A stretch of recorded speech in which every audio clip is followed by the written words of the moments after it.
So the subject for today's discussion is the changing paradigms of the board and management engagement. You would be wondering why we have chosen this subject. The reason why we chose this subject is because all of you are destined to play roles in corporate life. Like me, many of you will start off as a management trainee. That's what I did in 1979 with Hindustan Lever, as it was then called. And you will work your way up as you go up in life. And as long as you're working in a corporate sector, the board is going to be a part of your ecosystem. Graduates from this university, particularly those who finish their masters, who do their CA, who do their MBA, will always be joining in a management cadre. So it doesn't matter whether you are at the low end of the cadre or at the high end of the cadre, the board is going to be a very big part of your lives. And whilst what we are taught in books is more the role of the board from a legal perspective, for the Companies Act, what it requires you to do, etc., etc., I'm going to speak about the board in a very different perspective, the way it touches your life as a manager. It will be as a young manager, then as a middle manager, and then a general manager, and inshallah, many of you, if not most of you, if not all of you, would one day become managing directors and chairman of the company. That is something that will make me very proud and happy. In fact, let me tell you, I will be happier than even you are, because I want alma mater from my university to assume higher and higher positions in corporate life. So with that background, and that's the reason why I chose the subject, so you don't expect too much of Companies Act, etc. I'm going to talk of it in a slightly different way. So let me go back, turn the clock back, 1979, when I left as a young boy for Bombay. If anybody asked, what is a board of directors? What is a board of directors? The immediate reaction that would come to anybody's mind at that time, when corporate life, UP and Allahabad was more about IS and IFS and things like that. Corporate life had not touched India. In fact, forget about even Allahabad. Even the large parts of the country, corporate life was not a very prevalent, vocation or a task job that people took up. But when one thought of a board of directors, you would always think of some very serious, old, grave people who would descend upon the company, the boardroom. There would be a large hall or auditorium or a hall in which they would come once a quarter. And the whole organization, right from the peon to the managing director or the CEO, or those days they were not called CEO, it was called the general manager, would all be on their toes, and there would be excellent hospitality, and a lot of difficult questions would be asked. That was the role of that was the picture that one had of the board of directors. If you were living in Calcutta around that time, you would add a bit of golf in the afternoon and some gin and tonic, along with it. So this was the picture of the board of directors. It was also a presumption that the board of directors comprised of people who were a part of an old boys network, Allahabad University, Mayor College, old IS officers, sons of ICS officers, people from St. Stephen's, Presidency College, Calcutta. So that was the board. Now, the reason why I'm giving you this is that when I talk of shifting paradigms, I want you to move the needle as it has moved from a past context of history to where the board has moved today. Today, the board, and if you read Economic Times, Business Standard, Financial Express, the news is all about board member said this, chairman said this, the board of director was prosecuted, the board of director gave a press conference. The board has emerged from being a social showpiece or an old boys network or a network of people, who were networking for the purpose of I scratch your back, you scratch mine. We were good old friends from some boarding school, to a vibrant institution that forms the public face of a corporation. And not only does it become the public face of the corporation, it is also the most responsible institution within a corporation, for which it is both rewarded as well as punished. There are more board members today being taken to court or being prosecuted than ever before. At the same time, there is so much of discussion, there is so much of a narrative about how do we get good board members. For example, if the government has now introduced a set of criteria, including possibly an entrance exam Okay, I disagree with that, but that is a separate issue. We could talk about it later. But this whole concept of a board, and you as young men will not only deal with them, not only work with them, but sooner than later will become a part of them. You will become one of the board members. So it is very important for you to imbibe and see the evolution of the board. Now, the whole concept of board came around the same time as the joint stock company was formed. I don't need to explain that to you. It is an artificial legal entity distinct from its owners.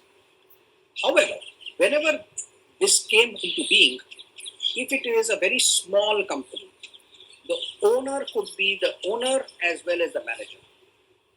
As the organization started becoming bigger and bigger, not only in terms of size, but in terms of complexity of both business as well as structure, you automatically started creating two very polarized camps of people: those who ran the company and those who owned the company.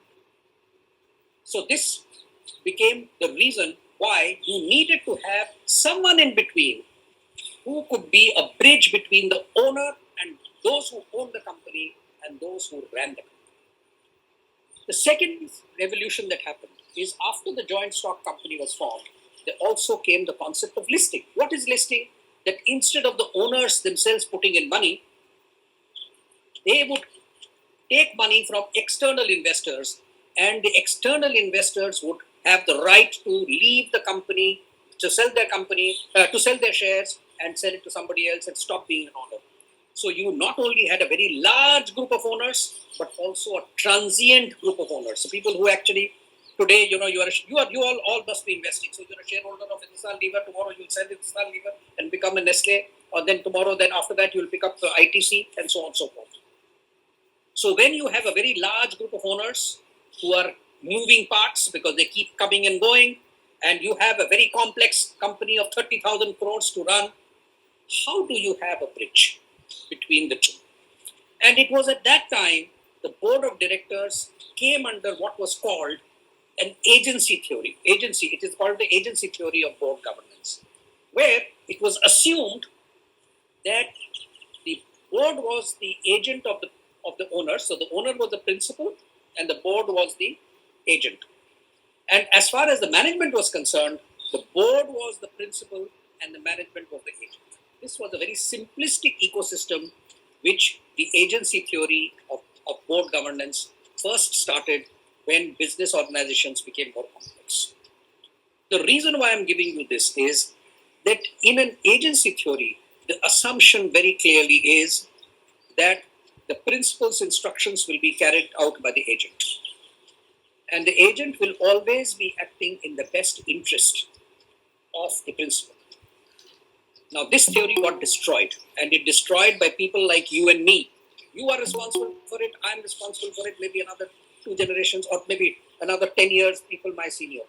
The moment professional managers who came out of MONIRBA, who came out of IIM, who came out of Institute of Chartered Accountants, they started running and managing companies. Earlier, the owner's nephew will be running the company, somebody from his village will be running the company, his finance manager will always be somebody, the Munimji would be always someone who came from the owner's family, owner's village, somebody who's been working for them for generations. All that disappeared. You and I, professional managers, started running the company. We started having a distinction between right and wrong. So it created what is called as an information asymmetry. We educated people, professionally trained and qualified people, we could analyze data, we could take decisions on the basis of information, doing a risk analysis. So therefore, between the owners and the managers, what started happening was an information asymmetry. And it was coupled with the fact that there was also a risk asymmetry, because the manager took risks only to the extent to which his intellect and managerial skills would entitle him or her to. Owner, an entrepreneur, is very different. In fact, when I used to work in my last job, I used to work for a very large Indian family. And I must tell you the story. This entrepreneur, he was a young, but the owner's son. He now is the chairman of the company, of the group, of a $6 billion group. One day, he asked me for a solution to a problem. I gave him a long answer. I've done this Excel spreadsheet. I've done this. I've done that. He said, he got up. He heard me out very patiently, very politely. He heard me out, and he said, "Come, let us change. Let us change our seats. You gave me the most perfect example that I would have expected from a chartered accountant whom I was paying a salary for being the CEO of my company. But I have 28 companies to run.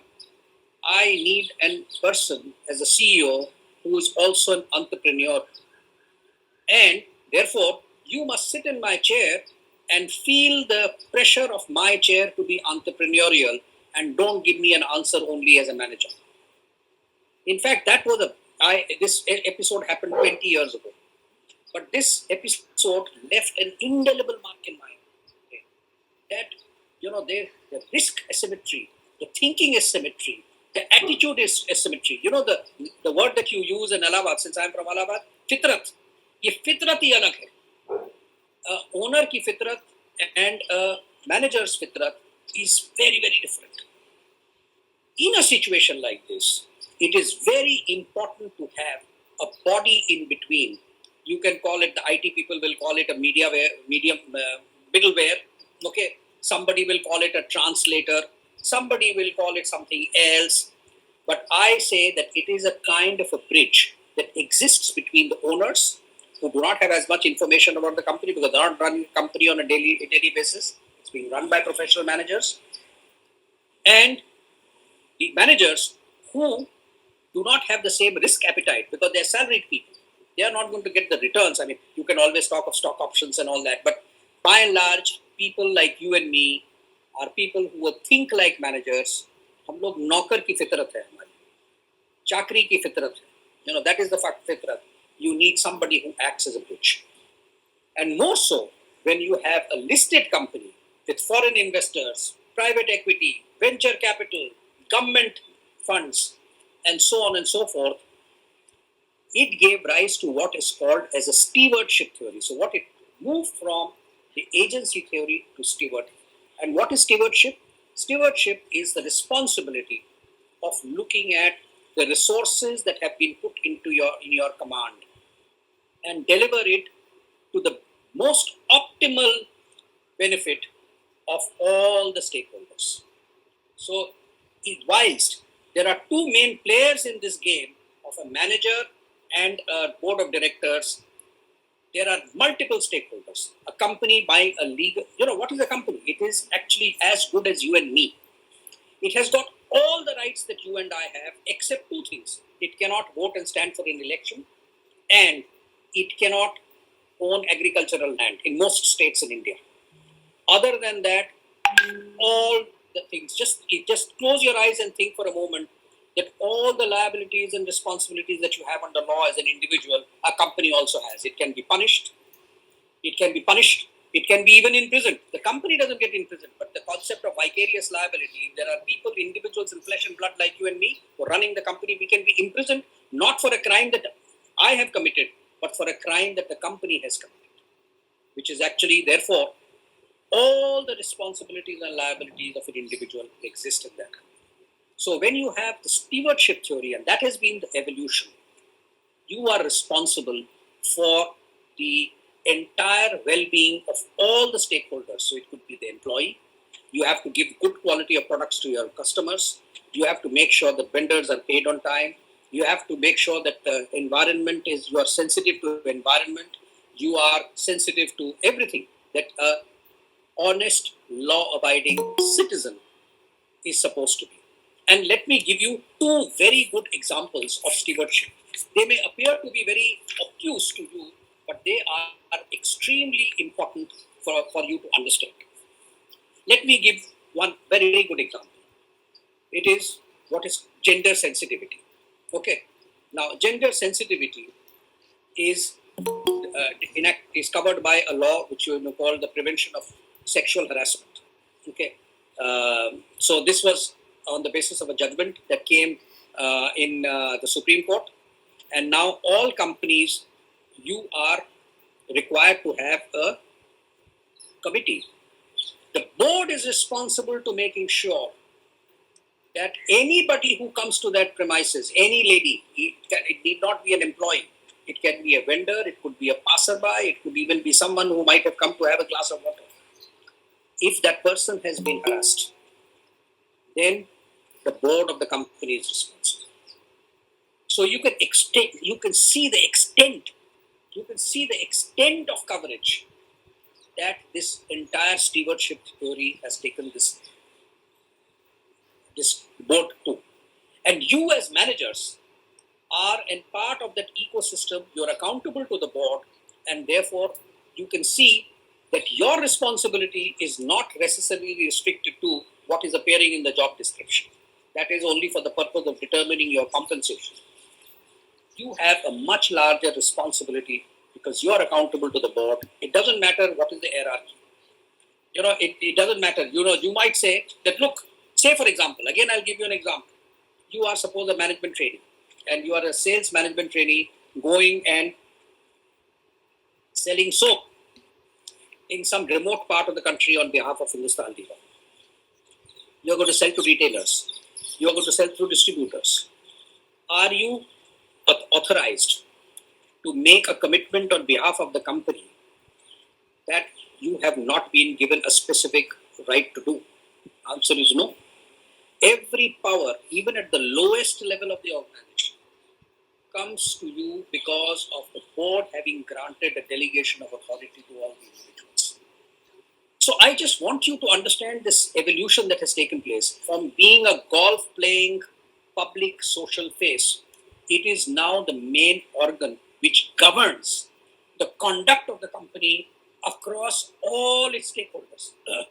And since you are a part of the management, irrespective of your level, the level of engagement that today managers have with the board is intense. And I want to make it very, very clear to all of you that even when you join the company at the lowest level as a manager, you must be aware of who your board members are, what they do, what is the delegation of powers that have been granted to your division or your team or people at your levels, what is the agenda and the vision statement that has been created by the board on behalf of the management and presented to the public at large. All these things are an integral part of your sensitivity and engagement with the board. So it's a two-way process. So this is the first part of my conversation. The second part of my conversation is, what are its powers? What does the board do? So the board has got three things that it does. One is, because a company is set up under the Companies Act, there are a set of prescriptions that the Companies Act has given as to what a board can do or cannot do. Most of the powers of a company are exercised by the board. There are some very specific powers that are given only to shareholders, and that is exercised by the shareholders at the general body meeting of the shareholders, whether it's the annual general body meeting or the extraordinary general meeting. There are some laws which specifically require some acts to be done by the director or the board. I'll give you one example. If you are running a factory, there is a person who is supposed to be the occupier of the factory. The occupier of the factory under the Factories Act is the person, if something goes wrong in the factory, if somebody dies, if there is an accident, if there is a fatal accident, if there is an explosion, if there is an exploitation, if there is an injury, if there is a fraud, if there is anything, the occupier of the factory is the first person responsible to answer for that mishap. And that under law can only be a board member. So there are many. For example, if you're filing an income tax return, the income tax return, for example, states that the return of a company will always be filed by director of the company. So a manager of the company, the CFO, etc. cannot sign. So there are a set of prescriptions under various laws. If you are a listed company, then there are another set of prescriptions which come from the Securities and Exchange Board of India under what is called as a SEBI listing obligations and disclosure regulations, LODR as it is called for short. And they have a number of other regulations also, for example, takeover code and so on and so forth, preferential issues and so on and so forth. You must be reading well. The third is the law of the responsibility of the board as a fiduciary agent or as a fiduciary responsibility under the common law. So since the board has been given the power to manage the company and control the company, it is required to be the face of the company that is accountable to the world at large. It could be the government, it could be the regulator, it could be the society, it could be the media, it could be social media, it could be employees, it could be anybody, the community at large, in fact, civil society. So these are the various roles of a board. And the board works through management by giving them pockets of responsibility and accountability through what is called as a delegation of power. Some companies call it delegation of authority. And in fact, when you join the company, one of the first things that you should familiarize yourself is what is the delegation of authority granted to you at your level. Because you cannot make promises that you are not allowed to make. And at the same time, if you have been granted a certain authority, you must learn to use it. You can't be working like a government or passing the file from one place to the other. If somebody has given you that authority, successful corporate life for young managers like you is based on your ability to use the delegation of authority. So this is one very important element of engagement that I want you to understand. And don't wait till you are a general manager. Even as a management trainee, you will have rights and obligations. The next thing that I just want to talk about is that when you look at the board of directors, it's a body, and there are various regulations. You need to have independent directors, non-independent directors. I'm not getting into that. But there are basically three kinds of directors. One is an executive director, like the managing director. He is just like an employee, but also on the board. So he exercises, he wears two hats. One as an executive of the company and one as a managing director. And this is a very important thing which I'll come back to you because it has got relevance to what you will do. The second are non-executive directors. There are two kinds. One who are nominated by a shareholder. For example, in a public sector undertaking where the government is an owner, you will find some secretary of the ministry or somebody being a nominee director. In promoter-run companies, the promoter often has his nephew, his wife, his son, his friend, and so on and so forth, or an ex-employee or a trusted individual to be an executive director. A non-executive director, but a promoter director. Financial institutions, lenders, for example, when they lend a large amount of money, they insist that they may have a nominee director. Venture capitalists, private equity, when they put money into a company, they insist that they should have nominee directors. But they are not independent. The concept of independent directors lies only in a public limited company and in listed companies. The independent directors, people like me, who do not represent any particular interest, but represent a particular kind of skill or professional qualification or experience or acumen, we become what is called as an independent director. And our primary role is to make sure that even if there is a primary shareholder, the minority interests are protected. So we are kind of the vidur of the company, and this is a part of the control, checks and balances framework that the law has put in the entire board of directors. So the question is, how is it important to you? You must be wondering why I'm saying this. As a manager, you will need to deal with directors in different ways. And this is, I'm giving you not a legal tip, I'm giving you a practical tip. The way you have to deal with an executive director is the way it is a boss-subordinate relationship. Because he's an executive director, there's a boss-subordinate relationship. With independent directors, which is the other end, so I'm taking the two extreme ends, it has to be an engagement based on very high degree of professional integrity and independence. And let me give you some examples. It is now extremely common, and I'm sure that most of you will remember this when you first go into your job, that it is very, very common for independent directors to want to meet the fresh batch of management trainees. When they go for a market visit, they want a management trainee to accompany them. The whole purpose of this engagement that will happen between a young manager and a board member is essentially a part of career planning, a part of grooming, a part of succession planning, and so on and so forth. So you must be very, very mindful that don't take it for granted that just because you are a young person, you will have very little engagement with the board. If you are fortunate enough, and I'm largely fortunate enough, and I'm sure you would be, to join professional organizations, multinational corporations, you will find that your engagement with the board will start from virtually day one. Many companies also, you will find when you go for your training, for your recruitment, management training interview, you will find that there is an independent director sitting, because there is what is called as a nomination and remuneration committee, which looks at manpower, people, HR related issues. The next dimension that I think it's very, very important for you to understand as a young manager is the way you will groom to be dealing with the board. It is now very, very common, and this is something that you must keep in mind. You must have seen organizations have very complex structures. So there's a holding company, and then there are subsidiaries and operating subsidiaries and financing subsidiaries and so on and so forth. It is a very common practice to have young managers. I'm not saying as young as 24 or 25, but I would not be surprised that the group that I'm talking to today, some of you at the age of 32 or 33, which is say another 10 years from now at best, you will become a board member of some small company as a nominee director or as an executive director of a small subsidiary and operating company. The average age of a managing director now is less than 40. When I joined corporate life, it was over 45. And maybe if I had joined 7 or 8 years ago, it would have been 50 plus.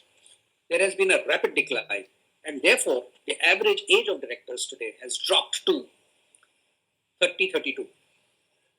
So many people sitting in this room will have an opportunity to be sitting as a board member.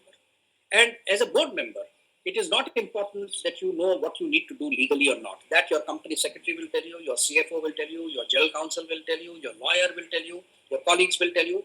It is more too important to understand the spirit of this engagement, which again I go back to this whole concept of stewardship. When you are sitting on the board, you are responsible for optimizing the resources of that company for the benefit of all stakeholders. So it's not only about profit. You can't be making profit by giving poor quality stuff. You cannot be making profit by breaking some law. You cannot be making profit by damaging and molesting the environment.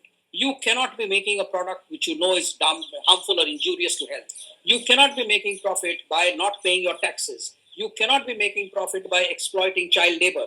You cannot be making a profit by creating a violent atmosphere in the organization where gender diversity and gender respect or people with different communities or different backgrounds are not respected. A board member is the fiduciary agent of the entire goodwill of the organization, the public face of the organization.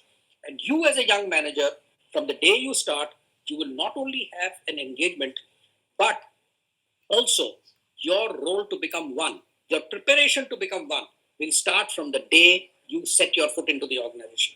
This is the point I'm trying to make. And the reason why I insisted on with Ekta, that I want to speak to the young managers today, that please, don't think that this is a thing that is very far away from you. It is much closer to you than you think you are, and you should have your ambitions and you should be able to deal with it. This is, in general, the context of my talk, and I wanted to give you that flavor and feeling that the paradigms of the management board engagement, from those sitting in ivory towers to those people sitting at the bottom, organizations have become flatter, and in fact, the relationship between the board and the manager has become much, much closer. And therefore, you have to seamlessly grow from one role to the other. And that should be the spirit of your engagement of transparency, integrity, and professional conduct. So I think I'll stop here for taking some questions. I will be sending you a small article, which I have spoken verbatim. I have spoken extempore, but I have structured it in a more formal way. So I'm sure that you will find it useful. Please feel free to look at it. And if there is anything that you would want me to ask then or now, feel free to do so. Over to you.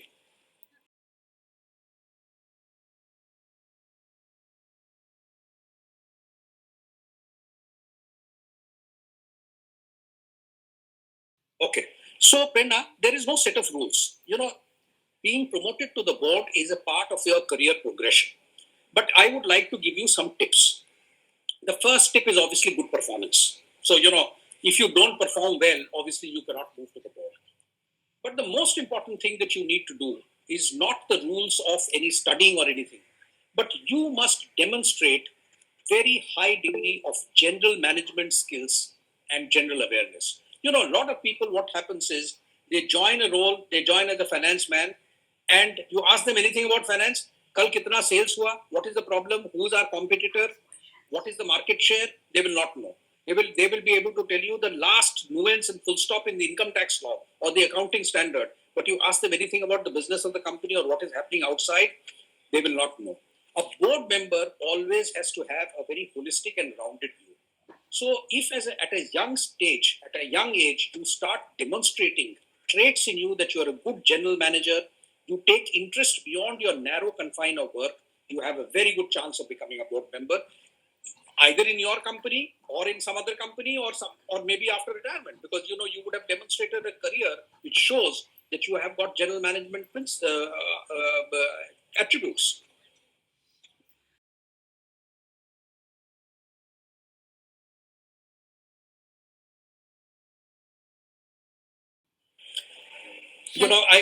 It's a very interesting story.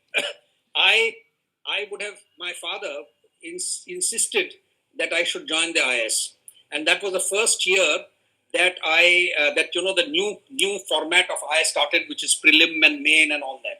So he promptly shipped me off to Delhi to attend a coaching class.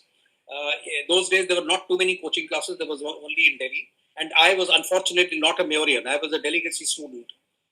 But when I completed my CA and I got a rank, Hindustan Lever had a system of actually picking up students who were rank holders.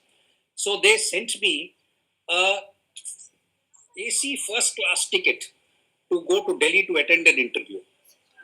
So I went and attended the interview, which was a very, very complex interview. And by the way, and again, let me tell you, in those days, we didn't have a concept of independent director. The main person who was actually on my interview panel for the preliminary interview was a gentleman called Keki Dadi Seth, who later on became the chairman of Hindustan Lever. Okay. So it was a big interview, big number of people. And it was actually, again, an interview which included both chartered accountants and IIT graduates, as well as some students from IIM. All of them, all of us. Those days, there were only two IIMs. One was IIM Ahmedabad and Calcutta. Nobody in my family had ever worked in a private limited company. The only company that we knew in Allahabad, which had some corporate life, if you will call it, was Jeep Flashlight and AH Wheeler. Okay. These were the only two corporate this thing. I had known nobody. It was a leap of faith, and the training that I received from my professors. I would particularly like to remember Dr. Rebi Lal, Jagdish Prakash, C.D. Bhattacharya, Dr. J.S. Mathur. They prepared me well. And in fact, the system at that point of time, I still remember that when I went, I'd already finished my CA. But before I went for my interview, I must tell you the story. I went to meet Dr. Jagdish Prakash. And I said, and there was another gentleman, Mr. Dr. S.P. Singh, who's, I think, no more. So I went to meet Dr. Jagdish Prakash because he used to teach us business management.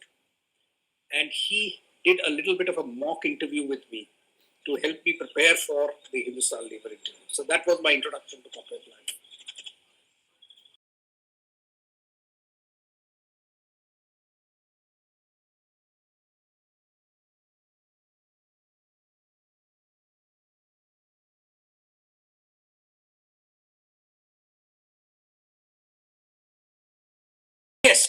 Yes, very, very interesting question.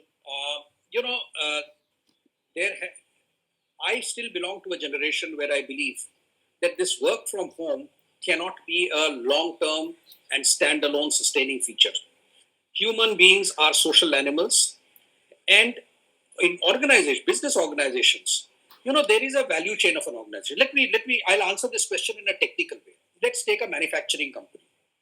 A manufacturing company runs just like a relay race. So just like you have a relay race and you hand over the baton, that's the way it works.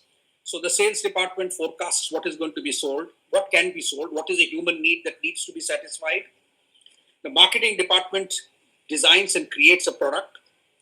The technical department then creates a recipe for the product or how the specifications for the product. There is somebody who goes and buys that product.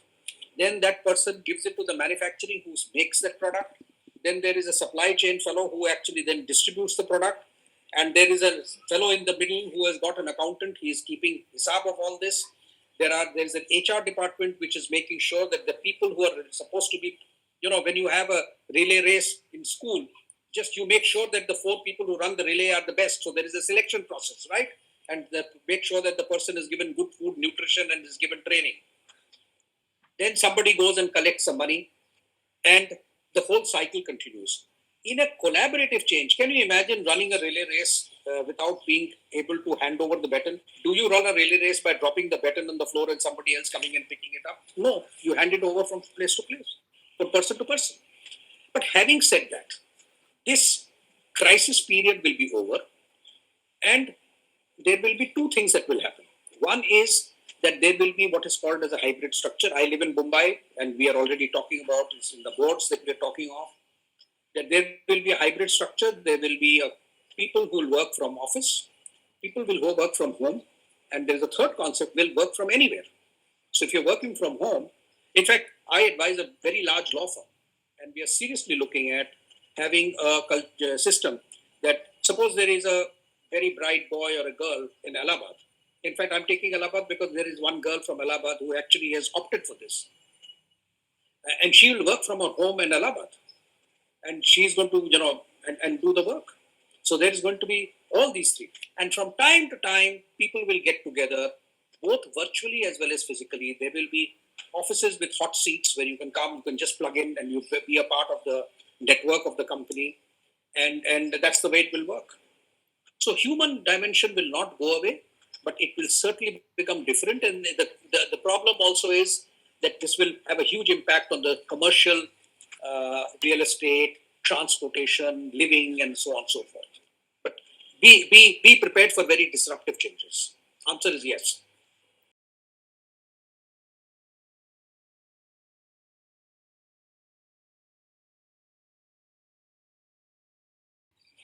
You see, if you're an independent director, answer is yes, because an independent director does not have an employer-employee relationship with the company.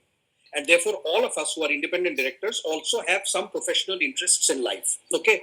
So we may be consultant, we may be partner of a law firm, we may be partner of an accounting firm, we may be running our own business, we can be doing that. Second, there are a lot of nominee directors who are also engaged in both a full-time role as well as a part-time role. So say, for example, a government nominee, certainly. There are a lot of people who are actually nominees of private equity or venture capitalists. They're employees of the private equity or venture capital. But an executive director is not permitted to be on any other gainful engagement. An executive director has 2 contracts, one as a board member and the other one as an employer-employee relationship. And therefore, an executive director cannot have more than that. But the law allows a person to be a managing director in more than one company, maximum 2 companies. So to that extent, yes, but it is very, very rare that you will be managing director of 2 companies completely separate. It is usually that you're a managing director of the parent company and the holding company, or you are the managing director of one company in the same group and the managing director of another company in the same group. But never that it is going to be separate. It will never be. Answer is no.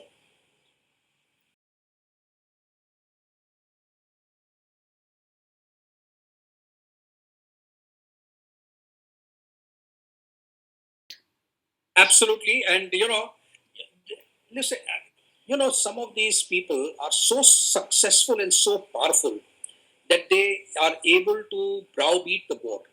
But, this is not going to last. This is not going to last. At the moment, he's riding on success. So, therefore, he is able to browbeat his board. But sooner or later, the checks and balances of public oversight, and particularly in a country like the US, is so strong. Here, here it's very funny. Here, the oversight is done by CBC, CBI, and Enforcement Directorate. That is not the right oversight. That is policing, and that is driven by a very different kind of an agenda. In the real policing happens when the community, and not necessarily the shareholders, the community in which the business operates becomes a powerful custodian and a watchdog of the company's behavior, both as an organization as well as a member of the community. So Elon Musk's current bravado that you see, my view is it's a matter of time before before it will fizzle out. There have been umpteen number of cases. I don't know. I mean, you remember the guy who was, I forget his name, who was the head of Uber. He met his fate like this. He met his fate like this. Yes, yes. Sir. So this is not the right corporate behavior, and I don't think it will last. It is not sustainable, and not at least in America.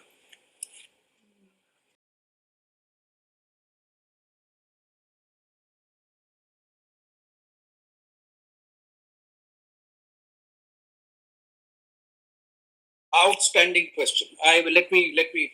I joined Hindustan Lever as a management trainee, and I'll give you my real life, and therefore you'll understand. And that's, in fact, I would say after after Allahabad University, I hold Hindustan Lever as my alma mater. So I joined Hindustan Lever, and I was sent off to Calcutta. So I landed up in Calcutta, and I reported to my manager at the branch office. There was a plant also, and I'll come to that plant, because you've asked me only a question about marketing. I'll give you a much bigger answer than what you wanted. So I landed up there, and the next day I was given a ticket and said, "You are now a salesman in Siliguri." So I was shipped off to Siliguri on a flight to Bagdogra, and said that you are now going to work for 3 months as a salesman. As a salesman. Okay, I was a management trainee. I'd done my chartered accountancy. I was a rank holder, gold medalist, and I was sent off to Siliguri. I'd never been to Siliguri in my life. And those of you who've known Siliguri, it has got, very steep roads. And those days you did not have any mechanized transport. You had to actually push a hand cart, which had soaps, detergents, etc. The salesman there was on leave, and I had a sales supervisor. And in levers, the concept was, it didn't matter where you came from. Everybody had to do a manufacturing stint and a sales stint of 3 months each.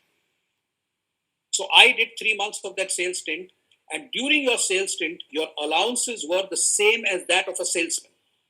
So I used to stay in a hotel. I still remember Sevak Hotel, along with 3 other salesmen. One was a Dunlop fellow, and the other one was, I think, from Fenner, a company called Fenner in Calcutta, which made rubber belts, and Dunlop was actually the Dunlop tires, which doesn't exist anymore.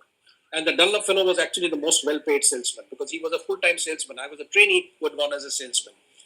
And I sold soap for 3 months, soaps and detergents. I was in the main line one, which is soaps and detergents. I would sell with a pencil in my ear, collect orders, collect money, and then go to the post office the next day, money order that money, go to the telegram office, and telegram, there was a coded telegram I had to send back to my branch as to how much I would have sold, how many petty of Rin, how many petty of Surf, and how many petty of this. Okay. This is what I did for a living for 3 months.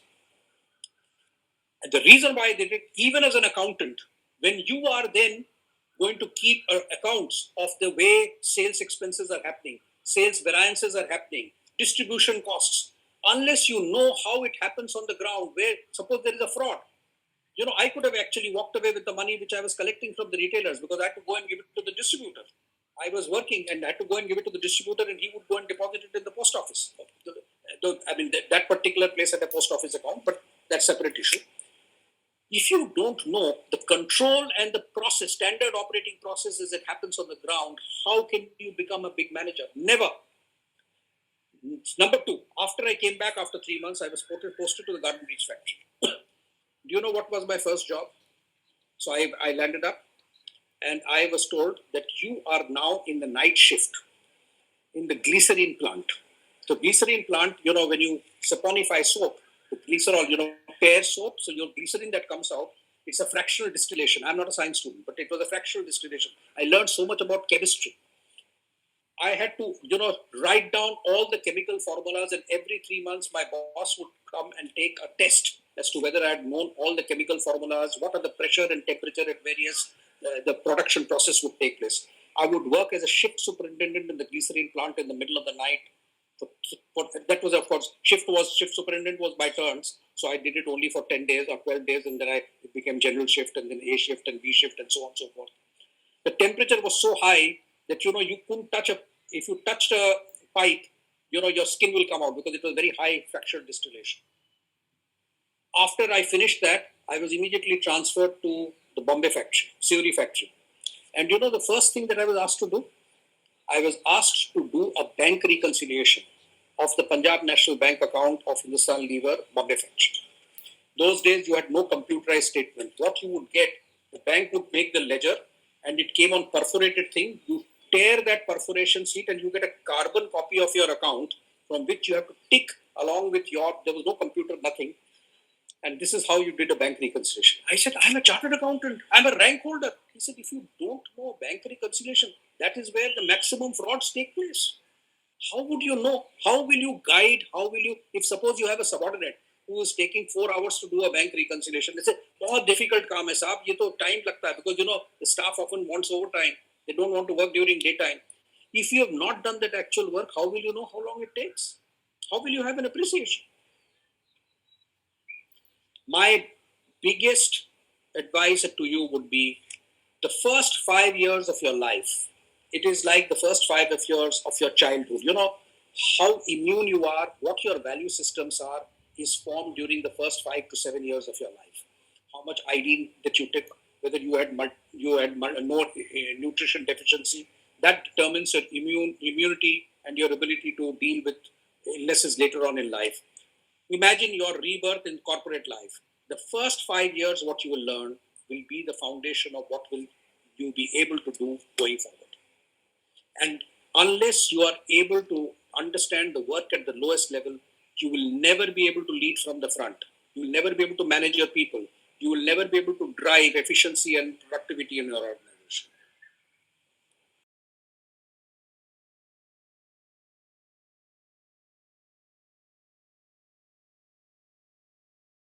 Okay, so a very good question again. So there are 2 ways to improve corporate governance. One is a prescriptive set of legislations and regulations. Unfortunately, in India, we tend to overdo it. India as a country is highly over legislated, but the law is hardly administered. Over legislated but poorly administered legislation. So, whilst it puts a moral check and creates a set of onerous prescriptive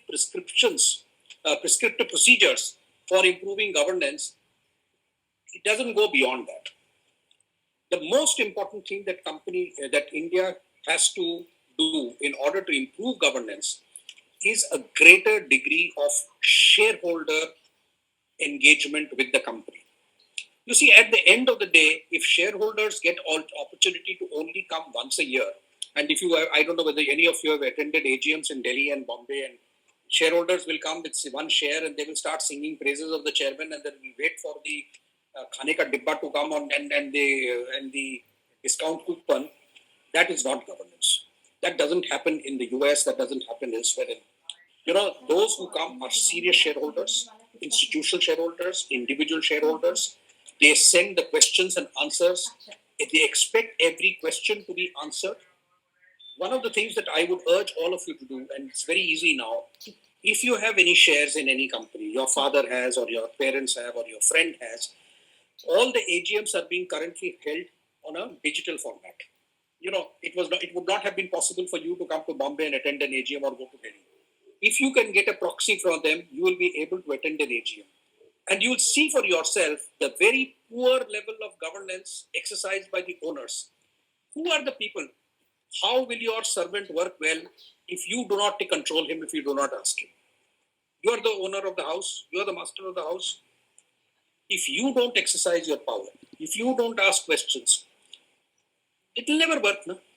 So the most important thing that has to be done is greater, I'm not saying activism. I'm not using the word activism. I'm just saying greater and more disciplined shareholder engagement and questioning. And I would seriously urge you that this is in fact the AGM season. In fact, next 15 days, I've got all my 6 AGMs coming through in the next 15, 20 days. It's all going to be done digitally. You can sit for yourself and see the quality of poor engagement that happens. Even in companies like TCS, Hindustan Lever, abhi to yahan par gana nahi hoga. In fact, there, singing happens, dancing happens. That is the engagement that you're talking of. How will governance improve?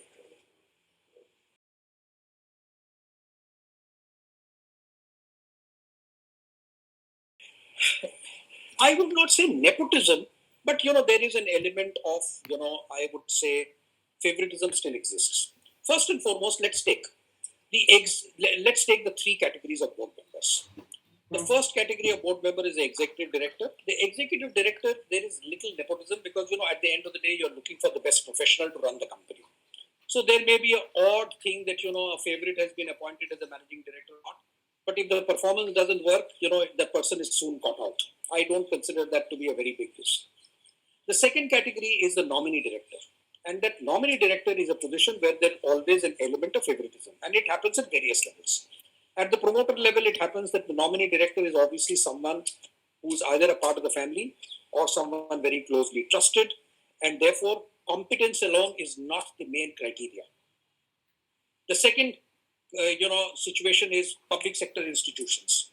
Public sector institution nominee directors happen under two circumstances. One, there is always a representative of the nodal ministry. So if there is a gas authority or a Indian Oil or a HPCL, BPCL, there will always be the secretary or additional secretary of petroleum ex officio who will be the member of the board. Okay, I wouldn't call that a nepotism, but it may not be the right choice often because these people are so busy that they take. In fact, the track record of attendance is very poor. In fact, because of this COVID and this digital format, attendance has improved dramatically. But there is also a criteria, which is that a lot of people who are former MPs, MLAs, people who ticket nahi mila, they have to be given an obligation. These people become members. In fact, if you go through the list of public sector undertaking, some of the directors, you will be amazed and you will be shocked at the kind of people who have become directors. So the answer is not about nepotism. The answer is more about competence often not being the main criteria. The last category is the independent directors. The independent directors, I think one has to make a distinction. And independent does not mean that a person is a stranger. There is a difference in the English expression independent and stranger. We expect, and public discourse expects, that an independent director should be a stranger. You pick up a man on the street who has got no connection with you, and you make him a board member so that he is absolutely indifferent and not connected to anybody. It doesn't work. Running a company is a very complex thing. You have to know the laws, you have to understand the business, you should have appreciation of technology, you should have run a company yourself, and therefore an experience of dealing with various situations. So the independent director choice is often a person of comfort, but not necessarily a person of someone of closeness or someone who has got a vested interest. Let me tell you, out of the 7 boards that I am a member of, in 3 boards, I was actually chosen through a headhunting firm. So it was Egon Zender or Korn Ferry who, approached me. I went through an interview process just like any other job. In fact, in one case, I had to be flown to Finland to meet the promoters there because it's a Finnish company.